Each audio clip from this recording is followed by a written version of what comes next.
Para malaman ang paliwanag ng medisina sa kondisyon ni na Mark at Jewel, sinamahan namin sila sa isang sleep doctor. Hi, Doc. Katrina Son po. Doc, kasama ko pala si Jewel at saka si Mark. Sila po sana yung magpapatingin, Doc. Ayan. Ano po ba yung unang gagawin, Doc?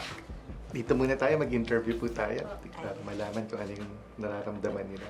Base sa pagsusuri kina Jewel at Mark, nakararanas sila ng tinatawag na sleep paralysis. Kailan nagsimula yun? 16 years old po ako. Tapos ngayon po, ano na lang siya, minsan na lang po mangyari sa akin. Anong oras kayo kadalasan na humiga sa kama? Mga 8 po.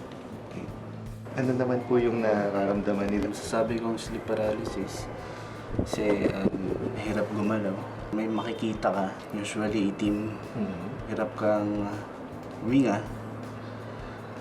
At para talagang may kalaban ka, ang bigat ng pakiramdam, ganun. While during dreaming, yung body natin paralyzed siya para hindi tayo gumagalaw, para hindi maaksidente.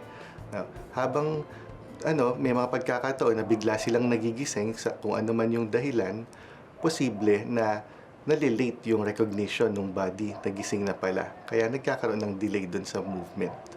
So, ang nauuna pong magising yung brain, tama po ba? Opo, yung brain muna, kaya aware sila na gising ako pero hindi ko magalaw yung katawan ko.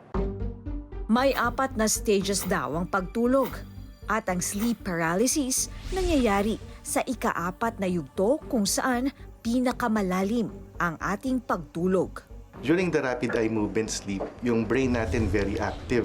Nagko-collect siya ng mga experiences during the day, tapos ini-store niya sa memory natin. At dahil doon, nagkakaroon tayong episodes na panaginip. Yung panaginip, pwede nating matandaan, pwedeng pagkagising, nakakalimutan na, pero alam nating nananaginip tayo. Sa panahon na nagaganap ang sleep paralysis sa isang tao, nagkakaroon siya ng hallucination kung saan maaaring nakakakita ng elemento ang isang tao, gaya ng nangyayari kina Jewel at Mark. Maaari daw makaranas ang tao ng sleep paralysis kung minsan na siyang nagkaroon ng trauma, anxiety, depression, at higit sa lahat, ang marahil nararanasan nating lahat, kulang sa tulog.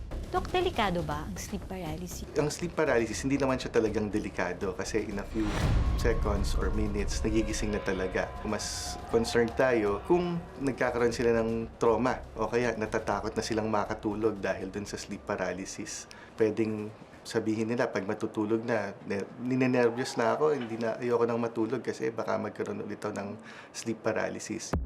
Isa raw mabisang gamot para makaiwas sa sleep paralysis ang pagkakaroon ng sapat na tulog. Importante na i-prioritize yung tulog as much as possible kasi yung oras ng tulog pare-pareho, pati po yung pagising pare-pareho para maging constant yung sleep sleep schedule, yung circadian rhythm na tinatawag.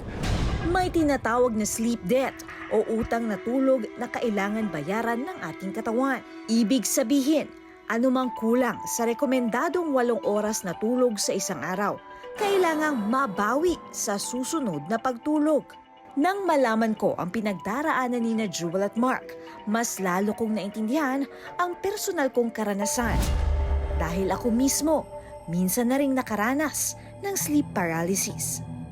Nakakakita din ako ng mga images kapag nararanasan ko yung sleep paralysis. Gaya nung coverage ko sa Cannon Road kung saan isang pamilya, nanay at mga anak, yung naging biktima ng landslide, lahat sila namatay. Tapos minsan nung naranasan ko yung sleep paralysis, nakikita ko sila. Pero kaya naman daw itong labanan.